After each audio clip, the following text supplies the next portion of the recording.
কারণেই তাসকিন মিস করেছিলেন ভারতের বিপক্ষে খেলা। সাকিব নিশ্চিত করলেন খেলাযোগের প্রতিবেদনের সত্যতা।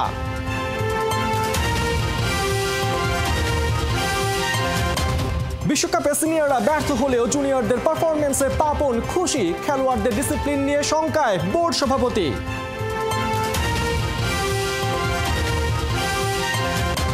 ইউরো থেকে বিদায় ঘণ্টা বেজে গেল বেলজিয়ামের, দুরন্ত জয়ে ফ্রান্স টিকিট কাটল শেষ আটের।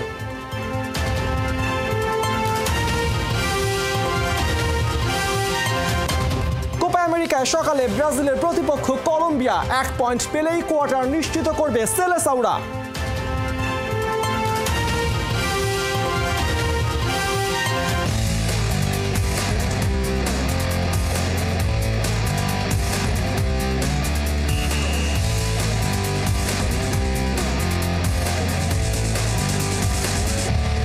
স্বাগত খেলাযোগে, আপনাদের সাথে আছি পার্থ বণিক। বিশ্বকাপে ঘুমের কারণেই ভারতের বিপক্ষে ম্যাচ মিস করেছিলেন তাসকিন আহমেদ। খেলাযোগের অনুসন্ধানী প্রতিবেদনে গোটা ঘটনা প্রকাশ হবার একদিনের মাঝে এর সত্যতা নিশ্চিত করেছেন সাকিব আল হাসান। যুক্তরাষ্ট্রের মেজর লিগ ক্রিকেটে অংশ নিতে দেশ ছাড়ার আগে সাকিব জানিয়ে গেলেন ক্রিকেটের নিয়ম, যা সেদিন মানেননি তাসকিন। এদিকে টাইগার ভাইস ক্যাপ্টেনের ঘুম কাণ্ডে নিন্দার ঝড় উঠেছে বিশ্ব মিডিয়ায়। বিস্তারিত রিপোর্টে। যেটা হয়েছিল যে টিমের বাস তো একটা সময় ছাড়ে, আর এটা আসলে ক্রিকেটের আমরা যারা প্লেয়ার আছি তাদের একটা রুলসই। তাসকিন আসলে পৌঁছেছিল মাঠে অলমোস্ট টস হওয়ার হয়তো 5-10 মিনিট আগে, খুবই কাছাকাছি সময় আসলে। সো স্বাভাবিকভাবে ওই সময়টা ডিফিকাল্ট ছিল টিম ম্যানেজমেন্টের জন্য সিলেক্ট করা ওকে। খেলাযোগের অনুসন্ধানের সত্যতা স্বীকার করলেন সাকিব আল হাসান। বিশ্বকাপে ভারত ম্যাচ ঘুমের জন্যই মিস করেছিলেন তাসকিন আহমেদ। শুধু টিম বাস ধরতে ব্যর্থ হওয়াই নয়, খেলাযোগ যেমনটা জানিয়েছিল টসের টাই মোমেন্টে মাঠে ঢোকায় তাসকিনকে যে একাদশে নেওয়া সম্ভব হয়নি সেটাও নিশ্চিত করেছেন সাকিব। তাসকিন আসলে পৌঁছেছিল মাঠে অলমোস্ট টস হওয়ার হয়তো 5-10 মিনিট আগে, খুবই কাছাকাছি সময় আসলে। সো স্বাভাবিকভাবে ওই সময়টা ডিফিকাল্ট ছিল টিম ম্যানেজমেন্টের জন্য সিলেক্ট করা ওকে। কোন অবস্থাতে থাকে এরকম সিচুয়েশনে একটা প্লেয়ার, তার জন্য একটু ডিফিকাল্ট। অনেকেই তাসকিনের ঘুম কাণ্ডে রং মাখিয়ে খেলাযোগের অনুসন্ধান মিথ্যা প্রমাণ করার চেষ্টা করেছেন। প্রশ্ন তুলেছেন, কেন তাসকিনকে রুমে গিয়ে জাগানো হয়নি, কেন তার জন্য বাস অপেক্ষা করেনি। কিন্তু সাকিব তাদের স্মরণ করালেন ক্রিকেটীয় ডিসিপ্লিনের সেই নিয়ম যা সেদিন ব্রেক করেছিলেন টাইগার ভাইস ক্যাপ্টেন। ক্রিকেটের রুলসে এইগুলো নাই, এরকম না যে আপনি এরকম যে ঘরের থেকে ডেকে পুরো টিম ওয়েট করে। টিম ওয়েট করে না, টিম কখনোই ওয়েট করে না, এটা কোথাও হয় না। আমরা যখন এজ লেভেল থেকে খেলা আসছি, এমনও মনে আছে যে আমাদের এমনও হয়েছে যে প্লেয়ার পিছিয়ে দৌড়াচ্ছে কিন্তু বাসের দরজা লেগে গেছে, বাস চলে যাচ্ছে। সো বাস কখনো থামে না টিমের, একজনের জন্য পুরো দল থেমে থাকে না। 1 জুলাই সকাল 9:40 বাংলাদেশ ক্রিকেটে তোলপাড় করা এক ঘটনা সামনে আনে খেলাযোগ। বিশ্বকাপে সবচেয়ে বড় ব্রেকিং নিউজটি তুলে ধরে গোটা দেশের সামনে। প্রকাশ করে ঘুমের কারণে তাসকিনের ভারত ম্যাচ মিস করার ন্যাক্কারজনক ঘটনা। বিশ্বকাপে সহ অধিনায়কের টিম বাস ধরতে না পারা দলের সব প্ল্যানই সেদিন ওলট পালট করে দিয়েছিল। Team manager, logistics manager, bowling coach, head coach কারো ফোনই সেদিন ভাঙতে পারেনি তাসকিনের সেই রহস্যময় ঘুম। এই ঘটনার তদন্তে খেলাযোগ যেমন শুরুতে অবাক হয়েছিল, তেমন খেলাযোগের পেজে সংবাদটি দেখে চমকে ওঠে ক্রিকেট ভক্তরা। কেউ তাসকিনের শাস্তি চান, কেউ অবিশ্বাসের ধোঁয়া তোলেন। তবে সাংবাদিকতার কাজই তো সত্য উন্মোচন করা। খেলাযোগের পথ অনুসরণ করে তাই ক্রিকেট বিষয়ক ওয়েবসাইট ক্রিক বাজও চালায় খোঁজ, জানতে পারে ঘটনা পাই টু পাই সত্য। ভারত ম্যাচের দিন তাসকিনের সেই ঘুম বিসিবিকেও নাড়িয়ে দেয়। এমনকি ড্যামেজ কন্ট্রোলে দল ও সতীর্থদের কাছে ক্ষমাও চান তাসকিন। তাসকিন আহমেদের ঘুমকাণ্ড খেলাযোগ প্রকাশ করার পর শুধু বাংলাদেশেই না, আন্তর্জাতিক পর্যায়েও সাড়া পড়ে গেছে। যুক্তরাজ্য ভিত্তিক ক্রিকেট ওয়েবসাইট উইজডেন লিখেছে, অদ্ভুত কারণে টি-20 বিশ্বকাপে ভারত ম্যাচ মিস করেছেন তাসকিন আহমেদ।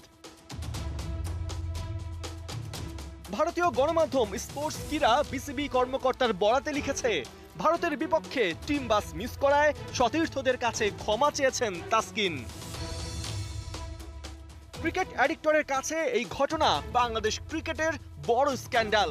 ঘুমের কারণে ভারতের বিপক্ষে তাসকিনের বেঞ্চ হবার ঘটনা তুলে ধরেছে তারা।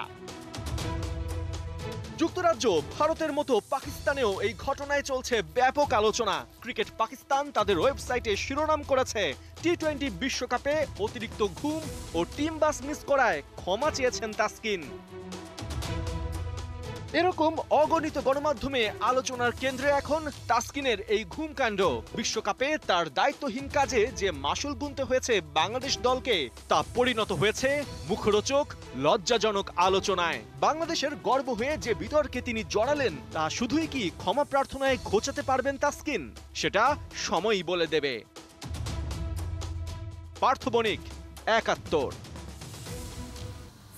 বিশ্বকাপ ব্যর্থতার রিপোর্ট এখনো জমা দেয়নি কোচ, ক্যাপ্টেন আর ম্যানেজার। সভাপতি পাপন বলছেন সিনিয়ররা ব্যর্থ হলেও জুনিয়রদের উপর তিনি খুশি। বোর্ড মিটিং শেষে খেলোয়াড়দের ডিসিপ্লিন নিয়ে শঙ্কার কথা বলেছেন বিসিবি সভাপতি। তাসকিনের বাস মিস করার ইস্যুটা নিয়েও বিব্রত বোর্ড। সাইফুল রূপকের রিপোর্ট। আচ্ছা, অস্ট্রেলিয়া হারলো কেন? আচ্ছা বলেন তো, অস্ট্রেলিয়া হারছে কেন? ইন্টিগ্রিটি। এটা বাংলাদেশের উপর যাবে। দাঁড়ান, এই মাঠে অস্ট্রেলিয়া হারলে ঠিক আছে আফগানিস্তানের সাথে। আমার বুকের ব্যথা শুরু করে দিয়েছিল নেপালের সাথে খেলা দেখতে গিয়ে তো বুক ব্যথা শুরু হয়ে গেছে। আরে কি মুশকিল! বছর যায় বছর আসে, বুকের ব্যথাও ফিরে আসে। ঘুরে ফিরে ওই বিশ্বকাপ ব্যর্থতাই টাইগারদের পাশে। বিশ্বমঞ্চে আত্মবিশ্বাসে ঘাটতি, বোর্ড মিটিংটাই উত্তপ্ত, চলে লম্বা আলোচনা। বিশ্বকাপ ব্যর্থতা, ক্যাপ্টেন কোচের পারফরমেন্স মূল্যায়ন, সমস্যা বের করে সমাধানের পথ কি পেল পাপনরা? যদি ক্যাপ্টেন কোচ ওদের রিপোর্টগুলা, কোচের রিপোর্টটা পেতাম, টিম ম্যানেজমেন্টের রিপোর্টটা পেতাম, ক্যাপ্টেনের সাথে কথা বলতাম, তাহলে আপনাদেরকে আরও স্পেসিফিক বলতে পারতাম। সব কিছু চিন্তা করে যদি আমি কথা বলি, প্রথম রাউন্ডের খেলা দেখে অবশ্যই আমরা খুশি হয়েছি যে উই কুড কোয়ালিফাই। এইখানটায় যে সমস্ত কন্ডিশনে আমরা খেলেছি, এখানে যে কোনো টিম যে কোনো কাছে হেরে যেতে পারত। বিশ্বমঞ্চে দল হয়ে খেলতে পারেনি বাংলাদেশ। এর মধ্যেই টিমের ভাইস ক্যাপ্টেন সুপার 8-এ ভারত ম্যাচের দিন মিস করেছেন টিম বাস। মাঠে পৌঁছান অনেক পরে। আমেরিকায় অনুমতি ছাড়া ক্রিকেটারদের দাওয়াত খেতে যাওয়া, ডিসিপ্লিন ইস্যুতেও চটেছেন পাপন। আমি যখন নাকি টিভি খুলে দেখলাম তাসকিন খেলছে না, বেস্ট 11-এ নাই, তখনই আমি ফোন করি রাবিদকে, নাই কেন? সো আমি রাবিদকে ফোন করি না রাবিদ?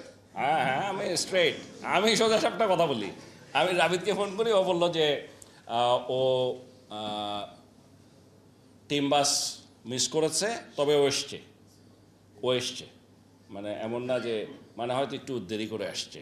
এখন ও কি কেন আসে নাই, কেন দেরি হয়েছে, সেই রিপোর্টটা না পাওয়া পর্যন্ত একটা পারি আমি নিজেই ডেকে জিজ্ঞেস করা, আরেকটা হচ্ছে this report should come from, আমি মনে করি আমাদের কনসার্ন ডিপার্টমেন্ট থেকে। এদের তো বাইরে যেতে পারার কথাই না, ফার্স্ট উইদাউট বোর্ডস পারমিশন, ঠিক আছে? সো আমি জিজ্ঞেস করেছি যে বোর্ড থেকে পারমিশন নেওয়া হয়েছে কি না, একটু বোঝার চেষ্টা করেন। সো আমি জিজ্ঞেস করছি, আমি উত্তর বলবো না, ঠিক আছে? দেশ জুড়ে সবচেয়ে বেশি সমালোচনা হয়েছে আফগান ম্যাচের ওই ঘটনা।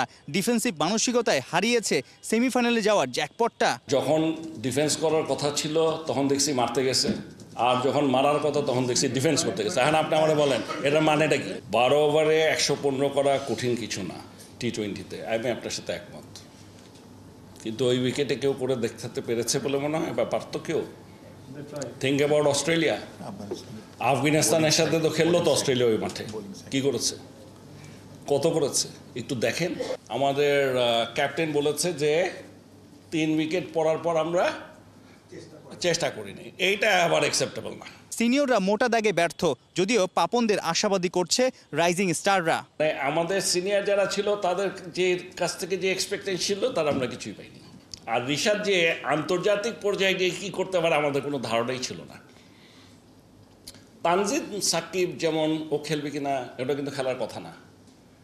মানে আপনারা একটু পরিস্থিতিটা যদি বোঝার চেষ্টা করেন, যেহেতু শরীফুল ইনজুর্ড হলো, ও একটা ম্যাচ খেলার সুযোগ পেল, খেলার পরে ওর পারফরমেন্সটা ভালো হওয়াতেও কিন্তু খেলে গেল। মাসে $35,000 বেতন নিয়ে হাতুড়ি থাকছেন জাতীয় দলের হেড কোচের ভূমিকায়। মুস্তাক আহমেদকেও ছাড়তে চায় না বিসিবি। মোশতাক সাথে আমরা we are ready to extend, এই সিদ্ধান্তটা হয়ে গেছে। সাইফুল রূপক, ৭১।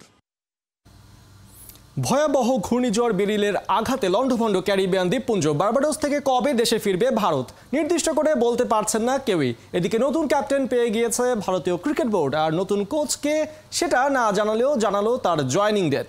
মেহেদী নাইমের রিপোর্ট। ঘন্টায় প্রায় 200 কিলোমিটার বাতাসের গতিবেগে ক্যারিবিয়ান দ্বীপপুঞ্জে আঘাত হেনেছে ঘূর্ণিঝড় বেরিল। বিশ্বকাপ জয়ের 2 দিন পেরিয়ে গেলেও বার্বাডোসের সমুদ্র তীরবর্তী এক হোটেলে রুমবন্দি জীবন কাটছে রোহিত কোহলিদের। অথচ দেশের শত কোটি মানুষ তাদের বরণ করার অপেক্ষায়। পরিস্থিতি স্বাভাবিক হলে বুধবার রাতে চার্টার্ড বিমান যোগে চ্যাম্পিয়নদের দেশে ফিরিয়ে নিতে পরিকল্পনা করছে বিসিসিআই। ঝড় থেমে যাওয়ার পরই নতুন সাজে সাজে প্রকৃতি। ভারতীয় দলেও নতুনদের হাতছানি। রোহিত শর্মার পর কে হচ্ছেন ভারতের অধিনায়ক? বিসিসিআই সেক্রেটারি জয় শাহ করে রেখেছেন প্ল্যান ABC। যোগ্য নেতৃত্ব দেওয়ার মতো একজনকে পেয়ে গিয়েছে ভারত। নাম তার হার্দিক পান্ডিয়া। শত চাপেও যে রিচার্জ হয়, তেরে ফুরে বেরোয় ব্যাটার বল হাতে। পান্ডিয়ার চেয়ে ভালো আর কে আছে? দ্রাবিড় যুগের পর নতুন কোচ কে, এটাও ভারত বোর্ড খোলাসা করে কিছু বলেনি। যদিও ওই জায়গায় গৌতম গম্ভীরের আবির্ভাব কেবল সময়ের ব্যাপার। কোচের নাম না বললেও যে আসছেন তিনি জুলাইয়ে শ্রীলঙ্কা সফর থেকে দায়িত্ব পাবেন, সেটা জানিয়ে দিয়েছে জয় শাহ। মঙ্গলবার ভারতীয় দল জিম্বাবুয়ে সফরে উড়ে গেছে 5 ম্যাচের টি20 সিরিজ খেলতে। আপাতত VVS লক্ষণ শুভমান গিলদের অন্তর্বর্তীকালীন কোচের দায়িত্ব পালন করবেন। বার্বাডোসের কিংসিংটন ওভালে টি20 বিশ্বকাপ জেতার পরে 22 গজের মাটি আর ঘাস মুখে দেন রোহিত শর্মা। এটা তিনি কার থেকে শিখলেন? উত্তরটা নোভাক জকোভিচ থেকে। এর আগে উইম্বলডন জিতে সেন্টার কোর্টের ঘাস মুখে দিয়ে সেই মঞ্চকে কৃতজ্ঞতা জানিয়েছিলেন সার্বিয়ান টেনিস তারকা। চ্যাম্পিয়নদের খাদ্য হয়তো মাঠের ঘাস বা মাটি, নতুবা বিশ্বজয়ের স্মারক আজীবন নিজের মধ্যে রেখে দিতে চান চ্যাম্পিয়নরা। মেহেদী নাইম, 71। আত্মঘাতী গোলে লেখা হলো না বেলজিয়াম রূপকথা। ইউরো রাউন্ড অফ 16 থেকে বিদায় নিতে হলো রোমেলু লুকাকুদের। 1-0 গোলের জয়ে কোয়ার্টার ফাইনালে চলে গেল ফ্রান্স। আরেক ম্যাচে স্লোভেনিয়াকে টাই ব্রেকারে হারিয়ে শেষ 8-এর টিকিট কেটেছে ক্রিশ্চিয়ানো রোনালদোর পর্তুগাল।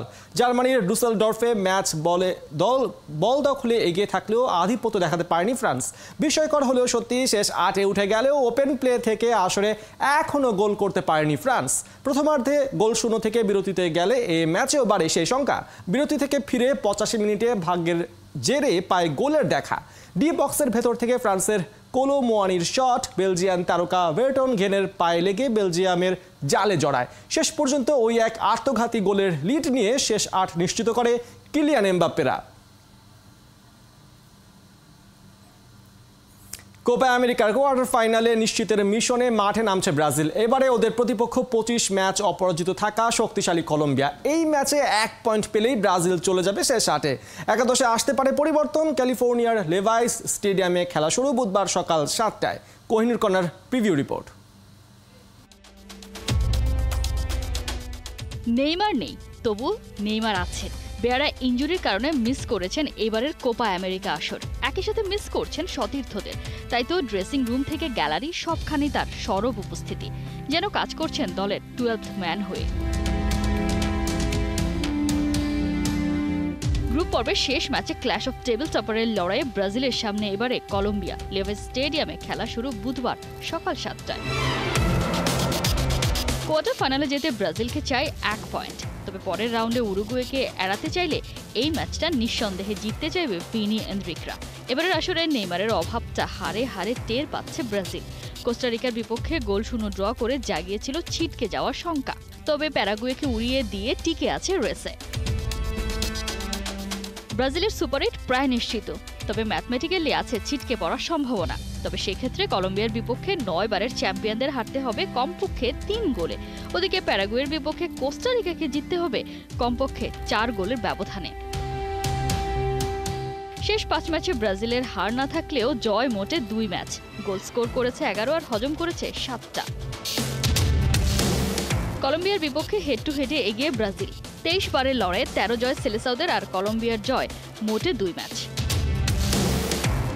পরিসংখ্যানে যদি দরিবলের শিষ্যরা স্বস্তি খুঁজে নেয় তবে সেই পরিসংখ্যানেই আছে অস্বস্তি। এবারে প্রতিপক্ষ কলম্বিয়া 25 ম্যাচ ধরে অপরাজিত, আর গেল বছর বিশ্বকাপ বাছাই এই দলটার কাছেই তো হেরেছিল 5 বারের বিশ্ব চ্যাম্পিয়নরা। সেই ম্যাচে ব্রাজিলকে গোল আর ঘোল খাওয়ানো লুইস দিয়াজ আছেন সুপার ফর্মে, গেল ম্যাচে নাম তুলেছে স্কোরশিটে। অন্যদিকে হেমাস রদ্রিগেজ গোল করতে না পারলেও শেষ 2 ম্যাচে অ্যাসিস্ট করেছেন 3টা। কলম্বিয়ার বিপক্ষে চিন্তার কারণ বাড়িয়েছে গেল ম্যাচে ব্রাজিলের রক্ষণ, একই সাথে সেট পিস থেকে গোল হজম করার অভ্যেস, যেখানে কিনা কলম্বিয়ার শক্তির বড় জায়গা সেট পিস থেকে গোল আদায় করে নেয়া। একই সাথে ভিনিসিয়াস জুনিয়র, মিলিতাও, প্যাকুয়েতা সবার নামের পাশেই আছে একটি করে হলুদ কার্ড। এগ্রেসিভ কলম্বিয়ার বিপক্ষে সাসপেনশন এড়াতে তাই একাদশে আসতে পারে পরিবর্তন। সব হিসেব মিলিয়ে শঙ্কা উড়িয়ে সমর্থকদের মুখে স্বস্তির হাসি ফুটিয়ে ব্রাজিল কি পারবে কলম্বিয়ার আনবিটেন ট্যাগ খুলে নিতে, নাকি ঘটবে কোনো অঘটন? কোহিনুর কণা, ৭১। ব্রাজিল আর্জেন্টিনাকে ঘিরেই বাংলাদেশে বইছে কোপা আমেরিকার উন্মাদনা। জাতীয় ফুটবল দলের সাবেক অধিনায়ক আশরাফ উদ্দিন চুন্নু বলেন, আসলে প্রতিটা ম্যাচই হচ্ছে প্রতিদ্বন্দ্বিতাপূর্ণ। সাবেক এই ফুটবলারের কথা শুনেছেন অর্ণব বাপি। আপনি জাতীয় ফুটবল দলের অধিনায়ক ছিলেন এবং এখনও ফুটবলটা নিয়মিত ফলো করেন, কোপা আমেরিকা দেখে কীরকম লাগছে? আসলে ইউরোপিয়ান খেলা থেকে আমার কাছে সবসময় ভালো লাতিন আমেরিকার খেলা, অর্থাৎ ব্রাজিল, আর্জেন্টিনা, কলম্বিয়া, চিলি, এদের খেলা খুব কি বলবো, এরা 1 টাচ 2 টাচ করে যে ফুটবল খেলে, নান্দনিক ফুটবল যেটাকে বলে, সেই ফুটবলটাই তারা খেলে। এবার বেশ জমে উঠেছে ফুটবলটা। আর্জেন্টিনা সেদিক থেকে কিন্তু ব্রাজিলের থেকে কিছুটা এগিয়ে, কারণ ওরা কোপার ডিফেন্ডিং চ্যাম্পিয়ন এবং বিশ্বকাপ জিতে এসেছে। ওদের যে টিম বন্ডিং, অ্যাটাক, ডিফেন্স বা মিডফিল্ড, সেদিক থেকে ব্রাজিল কিছুটা ছন্দ ছাড়া মনে হয়েছে কিনা? হ্যাঁ, আর্জেন্টিনা ভেরি গুড টিম। তারা যে ওয়ার্ল্ড কাপে যে ফুটবলটা খেলেছিল, স্টিল তারা কিন্তু ভালো খেলছে। তাদের স্ট্রাইকার মার্টিনেজ কিন্তু গোল করেই যাচ্ছে। তো তাদের টিমটার কম্বিনেশন এবং দলের প্রতি কমিটমেন্ট, একটা জেতার যে আগ্রহ, সব কিছু তাদের ভিতরে আমি লক্ষ্য করেছি। অন্যদিকে ব্রাজিল টিমটা এবার একটু ছন্ন ছাড়া মনে হচ্ছে আমাকে। যে ফুটবলটা ব্রাজিল থেকে আমরা আশা করছি সেটা কিন্তু আমরা এখনও পর্যন্ত দেখতে পাইনি, হয়তো নেক্সটে দেখতে পাবো। বাট আর্জেন্টিনা সেই দিক দিয়ে অনেক এগিয়ে আছে। ব্রাজিল আর্জেন্টিনা ছাড়াও কি নতুন কোনো চমক কোপা আমেরিকায় দেখা যেতে পারে? ল্যাটিন আমেরিকার ফুটবল, অর্থাৎ 1 টাচ 2 টাচ ফুটবল সবার মধ্যে কিন্তু বিদ্যমান, যার জন্য কেউ কাউকে ছেড়ে কথা বলছেন। আপনি দেখেন যেই জিতছে 2-1 গোলে জিতছে, 2-2, 2-0 গোলে জিতছে, পার্থক্য কিন্তু খুব একটা বেশি না। এটা আমি বলবো যে ফুটবলের জন্য ভালো দিক। এই ছিল এখনকার খেলাযোগে। সরাসরি সংবাদ অনুষ্ঠান দেখতে থাকুন ৭১-এর ফেসবুক পেজে এবং সাবস্ক্রাইব করুন ৭১-এর ইউটিউব চ্যানেল। ৭১-এর সাথেই থাকুন।